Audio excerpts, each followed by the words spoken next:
Hello बच्चों, स्वागत है आपका हमारे ओम लर्निंग क्लासेस में। तो आज की वीडियो में हम बात करेंगे कुछ लेखाकरण में यूज़ होने वाले कुछ और महत्वपूर्ण शब्दों के बारे में।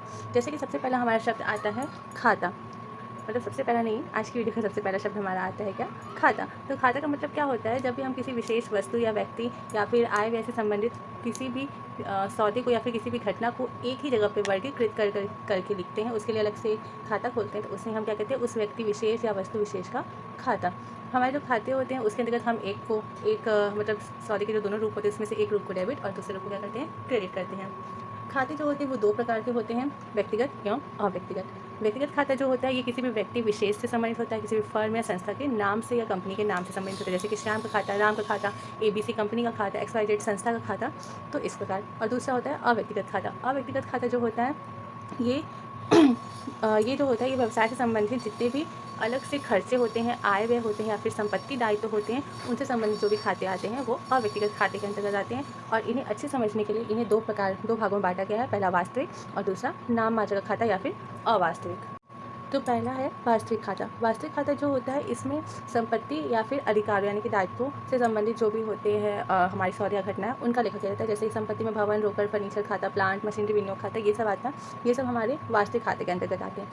जबकि नाममात्र खाते या अवास्तविक खाते में क्या आता है? जितने भी व्यापार के आय व्यय लाभ हानि होते हैं उन सभी का खाता अवास्तविक खाते के अंतर्गत बनाया जाता है। जैसे कि कटौती हो गया, किराया हो गया, ब्याज हो गया, वेतन हो गया, इन सभी से संबंधित जो भी खाते होते हैं वो नाममात्र अवास्तविक खाते के अंतर्गत खोले जाते हैं।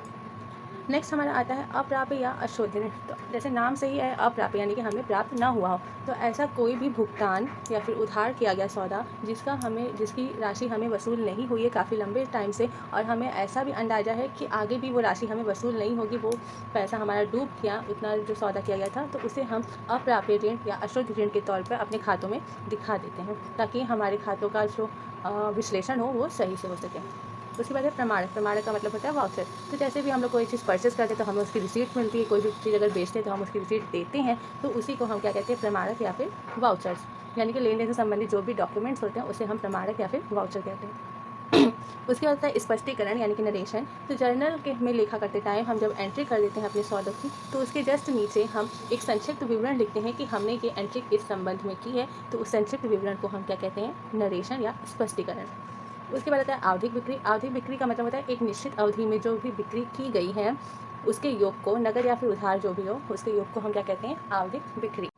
इसके बाद हमारा आता है नकद व्यापार, यानी कि जिस भी व्यापार में नकद सौदे होते हैं यानी कि उस नकद क्रय नकद विक्रय होते हैं उसे हम कहते हैं नकद व्यापार। उधार व्यापार जो होता है इसमें क्रय विक्रय जो होते हैं वो व्यापारी केवल उधार क्रय विक्रय करता है। आय का मतलब होता है व्यापारिक लेन देन के कारण जो भी आमदनी होती है वह व्यापारी की आय होती है। और व्यय का मतलब कि आय इनकम करने के लिए व्यवसाय को जो भी खर्चे करने पड़ते हैं, जो भी वो लागत लगाता है, उसे हम क्या कहते हैं? व्यय कहा जाता है। क्रय का मतलब जो भी व्यापारी क्या करता है? अपने व्यापार के लिए सामान क्रय करता है, जो माल खरीदता है उसे हम क्या करते हैं? क्रय के रूप में यानी परचेस के रूप में दिखाते हैं, चाहे वो नकद हो चाहे वो उधार हो। लेखा प्रविष्टि या टिप किसी भी प्रकार के सौदे या घटनाओं की जिनका कि हम लोग मूल्य मुद्रा में माप सकते हैं, उन्हें हम क्या करते हैं? अपने बही खातों में क्या करते हैं? उनकी एंट्री करते हैं, उनकी प्रविष्टि करते हैं, उसे ही हम क्या कहते हैं? लेखा करना। इसके बाद आता है क्रय वापसी यानी कि परचेस रिटर्न। तो क्रय वापसी क्या होता है कि अगर व्यापारी ने अपने व्यापार के लिए माल खरीदा और उसे उस माल में कोई त्रुटि मिली या फिर कोई माल पसंद नहीं आया, तो वो उस माल को क्या करेगा? वापस कर देगा। तो इस वापस किए गए माल को हम क्या करेंगे? क्रय वापसी। इसके बाद है विक्रय यानी कि सेल्स। तो व्यापारी जो भी माल बेचता है नकद या उधार, उसे हम सेल्स के रूप में यानी विक्रय के रूप में क्या करते हैं? दिखाते हैं। इसके बाद आता है विक्रय वापसी, सेल्स रिटर्न। अगर व्यापारी ने किसी ग्राहक को कोई माल बेचा और उस ग्राहक को उस माल में कोई त्रुटि मिलती है या फिर ग्राहक को माल पसंद नहीं आता है और ग्राहक वो माल ला करके व्यापारी को फिर से वापस कर देता है, तो उसे हम कहते हैं विक्रय वापसी। यानी कि बेचा गया माल हमें वापस आ गया, तो उसे हम संबोधित करते हैं विक्रय वापसी के नाम से।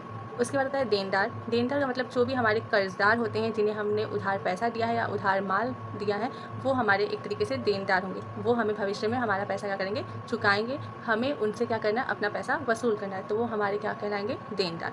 उसके बाद आता है लेनदार। लेनदार का मतलब जिससे भी हमने कंपनी, संस्था, व्यक्ति से जिससे भी हमने उधार पैसा लिया है या फिर उधार माल खरीदा है और भविष्य में हमें उन्हें क्या करना है? पैसा उनका चुकाना है, तो वो हमारे क्या कहलाएंगे? लेनदार। इसके बाद आता है रहतिया, स्कंध या स्टॉक। तो जब भी व्यापारी एक निश्चित अवधि के बाद अपने व्यापार का खाता बनाता है जिससे कि उसे ये ज्ञात हो सके कि लाभ हुआ है या हानि, तो उस उस निश्चित समय के बाद जब वो अपने माल का विश्लेषण करता है कि उसके पास अभी व्यापार में कितना माल बचा हुआ है, तो जो बचा हुआ माल है जिसे वो अब अगले टाइम में क्या करेगा, विक्रय करेगा, बेचेगा, तो उसे हम कहते हैं रहतिया या स्टॉक। यानी कि एक निश्चित अवधि के पश्चात व्यापारी के पास जो माल शेष बचा रहता है, तो शेष बचे हुए माल को क्या कहते हैं, रहतिया या स्कंध या स्टॉक। जीवित स्टॉक जो भी कुछ व्यापारी होते हैं जो कि पशु पक्षियों का व्यापार करते हैं, तो उनके पास वो स्टॉक क्या कहलाते हैं, जीवित स्टॉक। मृत स्टॉक जो भी व्यापार के संचालन में निरंतर प्रयोग किए जाने वाली संपत्तियां यानी कि वस्तुएं हैं, जैसे कि मशीनरी, फर्नीचर, भवन, तो ये जीवित तो है नहीं, तो इन्हें क्या कहा जाता है, मृत स्टॉक।